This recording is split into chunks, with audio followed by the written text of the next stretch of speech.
Nilamon ng apoy ang isang truck na may kargang aspalto sa Bacolod City. Sumabog pa ang gulong nito. Ayon sa BFP, nagulat ang driver nang masunog ang transmission line ng truck. Inaalam pa ang sanhi ng sunog. Pinag-aaralan ng DOH na ipagbawal ang mga mukbang vlog na posibleng delikado raw sa mga nagmumukbang at nanonood ng ganitong vlog. Posible raw iban yan sakaling mapatunayang ito ang ikinamatay ng isang content creator. May report si Mariz Umali. Bulalok mga idolo, laki. Nakilala ang content creator na si Dong Zapatan sa kanyang mukbang vlogs. Pero noong June 13, Hi mga idol, kain tayo mga idol. Chicken. matapos umanong kumain ng piniritong manok, inatake siya sa puso at pumanaw. Nababahala sa insidenteng ito ang Department of Health. Kaya kasabay ng pagpapaimbestiga ni Health Secretary Ted Herbosa kung may kaugnayan ba sa pagmumukbang ang pagkamatay ni Dongs, ay nag-issue na rin siya ng public health warning laban sa pagmumukbang at nais na rin niyang iparegulate ito. It's a bad practice because people make content by overeating, and overeating is not healthy.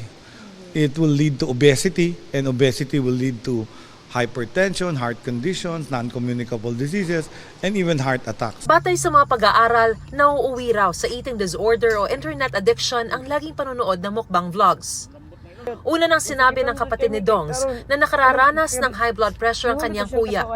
Pero kung mapatunayang may kinalaman ang pagmumukbang sa pagkamatay ni Dongs, pwede raw tuluyang ipagbawal ang DOH ang mukbang vlogs. Kasi nga, you are promoting unhealthy behavior to the Filipinos. So, I can ban it locally. I can propose for banning mukbang locally, even ask the DICT to stop those sites. Kasi para rin siyang food pornography, making people eat like gluttons. Para sa full-time content creator at mukbanger na si Richard, hindi naman puro masama ang naidudulot ng pagmumukbang. May mga viewers po kami na may mga sakit, mga walang ganap pong kumain, na nagpapasalamat po sa amin dahil nagkakaroon po sila ng gana kapag napapanood po yung mga video namin. Nasa disiplina rin naman daw yan ng content creator. Isang beses lang po ako nakain sa isang araw, tapos naglo-low carb pa ho ako. Kahit naman yung mga regular na tao, depende ho yan sa ating yung ating disiplina sa pagkain. Mariz Umali nagbabalita para sa GMA Integrated News. Naghain ng reklamong plunder si dating Senador Antonio Trillanes laban kina dating Pangulong Rodrigo Duterte at Senador Bongo dahil sa pagsasabwatan umano para mapunta raw sa pamilya ni Go ang ilang malalaking kontrata ng Davao Local Government. Narito ang aking report.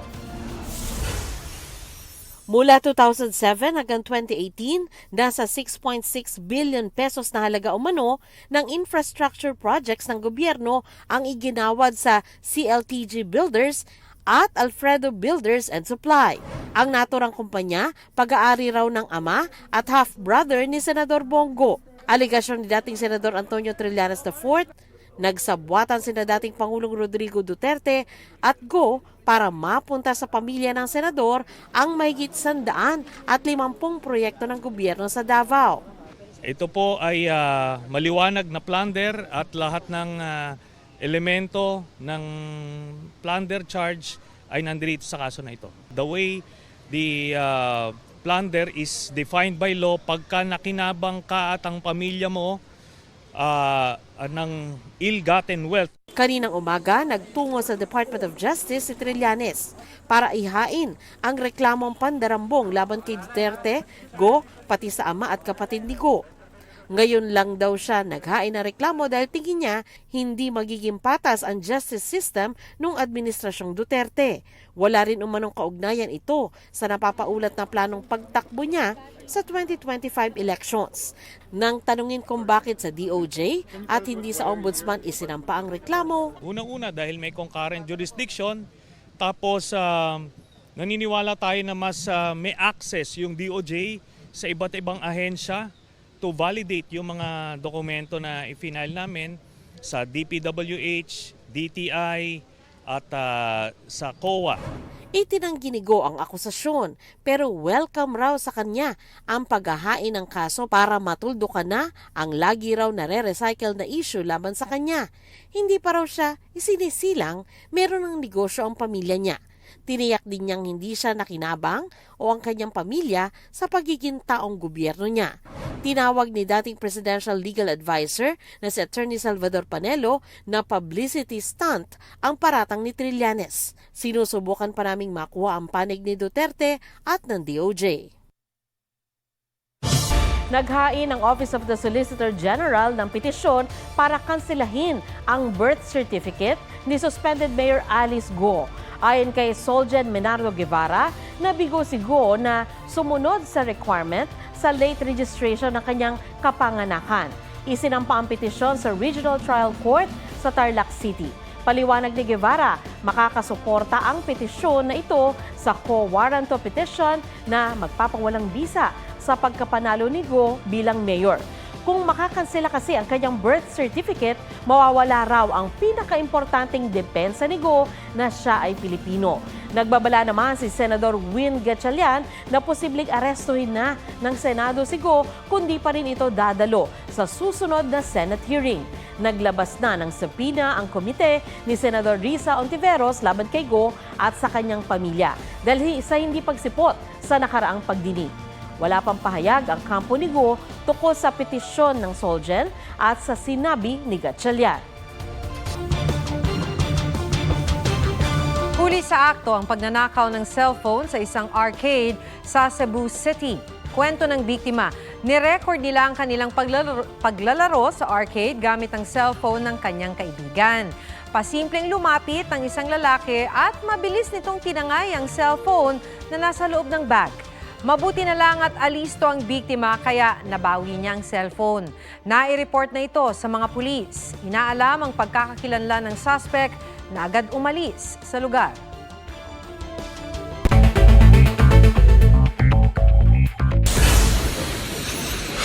Kalsada sa Bagong Bayan, Sultan Kudarat naputol sa pagragasa ng malakas na tubig bunsod na masamang panahon. Sa South UP, Maguindanao del Sur, umapaw naman ang tubig mula sa isang creek kaya hirap makadaan ng ilang motorista sa lakas ng agos. Ang masamang panahon sa ilang lugar sa Mindanao ay bunsod ng Intertropical Convergence Zone ayon sa Pag-asa. 29 pesos kada kilo na bigas mabibili ng mga senior citizen, PWD, single mothers at 4-piece beneficiaries. Tig 5 kilo lamang ang pwede nilang mabili sa Piling Kadiwa stores sa Metro Manila at Bulacan.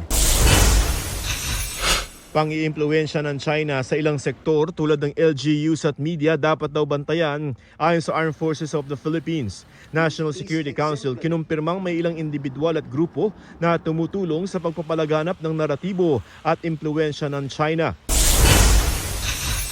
Pagsusuot ng patch ng watawat ng Pilipinas inutos ng AFP sa mga sundalo bilang simbolo ng pagiging makabayan. Joseph Morong nagbabalita para sa GMA Integrated News. Kasama ba kayo sa mahigit 1 bilyong tao sa buong mundo na physically inactive o kulang sa ehersisyo? Masama raw kasi yan sa kalusugan. Kahit busy, may paraan naman daw para maisingit ang pag-i-exercise. On track tayo sa fitness sa report ni Bonaki. 7 years ago, on-site pa ang trabaho ni CJ Hidalgo Bolaton. Pero mula nang mag-work from home mula 50 kilograms, naging 85 kilograms ang kanyang timbang. Nabawasan na yung galaw ko. Super near lang lahat ng mga bagay-bagay when you're at home. Sinusubukan pa rin daw niyang mag-exercise at diet. Sa pag-aaral ng World Health Organization, lumabas na halos 1/3 ng adult population sa buong mundo ang physically inactive. Ibig sabihin, mahigit 1.8 na bilyong tao ang hindi nakagagawa ng recommended amount ng physical exercise noong 2022. Rekomendasyon ng WHO dapat nakagagawa ng di bababa sa 150 minutes o 2.5 oras ng moderate intensity physical activity kada linggo tulad ng paglalakad, cycling at paggawa ng gawaing bahay.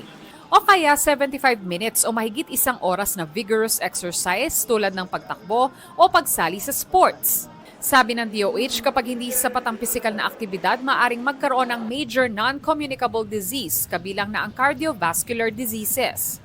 Pag tumagal ang panahon at hindi nag-ehersisyo, hindi na babanat ang buto, tapos sabayan mo pa ng pagkain na medyo mataas sa asin, sa asukal, sa taba, talaga magkakaproblema tayo sa puso. So, high blood, atake sa puso, stroke. Pwede rin daw magka-diabetes. Kapag di natin ginagamit yung ating kalamnan sa exercise, na hindi na sila marunong gumamit ng asukal. Tawag doon insulin resistance. Payo ng isang fitness coach kung busy, mayroong less than 10-minute workout na pwedeng gawin sa bahay. 15 to 45 seconds na side plank, 10 to 20 reps o repetition ng glute bridge. 10 to 20 reps ng push-up, 5 to 12 reps ng Superman pull, sunod ang 8 to 20 reps ng squats at 6 to 12 lateral squats each side. Pagkatapos ng kada exercise, pwedeng mag-break ng 30 seconds to 2 minutes depende sa fitness level. Just start.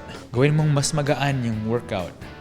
You know, instead of doing this many reps, babaan natin yung reps. It's better than nothing. Von Aquino nagbabalita para sa GMA Integrated News.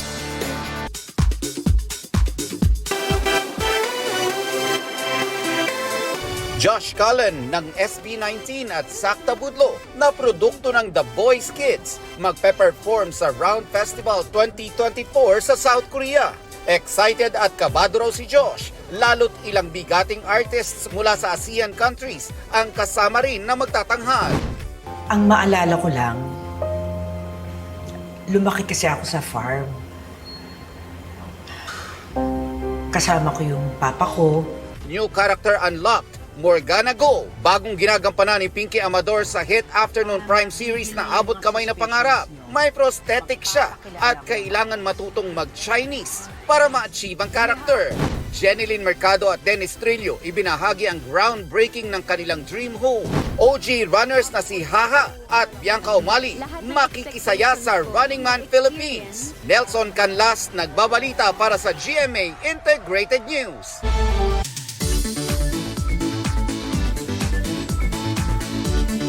Nakakalulang ganda ang hatid ng tinaguriang pinakamataas na talon sa Ilocos Region. G tayo sa Awasen Falls sa report ni Marisol Abduraman. Ilog at gubat. Ang kailangang tahakin bago masilayan ang nakalululang ganda ng Awasen Falls sa Sigay, Ilocos Sur. Sa taas, sa 120 meters, ito ang pinakamataas na talon sa Region 1. Inabot ng 1 oras ang hike ng grupo ni Jessica. If you're looking for a new adventure, swak na swak ang Awasen Falls. Though mahirap, very worth it naman dahil napaka-mesmerizing ng view. Mula Ilocos Sur, talon tayo sa Gigmoto, Catanduanes at mahulog sa ganda ng Nahulugan Falls.